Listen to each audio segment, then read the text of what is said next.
আচ্ছা দেখুন তো আপনার বয়ফ্রেন্ড রেড ফ্ল্যাগ কিনা। সে কি আপনাকে সবাইকার সামনে মারধর করে বা একা একাই আপনাকে মারধর করে যখন কেউ থাকে না? সে কি আপনার কোনো কথাই পাত্তা দেয় না? সে তার কোনো সময় জ্ঞান নেই? সে কি অতিরিক্ত নেশা করে?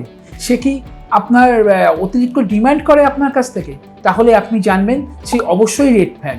এবং এই ধরনের মানুষের সঙ্গে যদি আপনি আপনার সারা জীবন কাটানোর কথা চিন্তা করেন, তাহলে এই মুহূর্তে এই আইডিয়াটা ড্রপ করুন, কারণ এইটা আপনার জীবনকে কিন্তু খুব কষ্টদায়ক দিকে নিয়ে যাবে। দেখুন তো আপনার বয়ফ্রেন্ড কি আপনাকে খুব ভালোবাসে? ভালোবাসে মানে মন থেকেই ভালোবাসে? আপনার প্রত্যেকটা কথায় গুরুত্ব দেয়? চেষ্টা করে ঠিক সময়ে আসা? নেশা প্রায় করেই না বা খুব কম পরিমাণ নেশা করে? এবং সবাইকে সামনে আপনাকে সম্মান জানায়?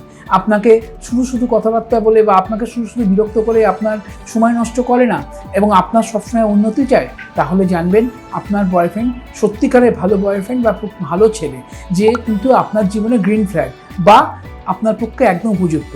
এবং এই ধরনের মানুষের সঙ্গে যদি আপনি সারা জীবন সম্পর্ক রাখেন, সে বিয়ে করুন কি লিভ ইন করুন, তাহলে কিন্তু আপনি খুব সুখ পাবেন, শান্তি পাবেন এবং জীবনে আনন্দ পাবেন। নমস্কার, আমি ডক্টর অর্ণব দত্ত, মনোরোগ চিকিৎসক। আপনারা সবাই ভালো থাকুন।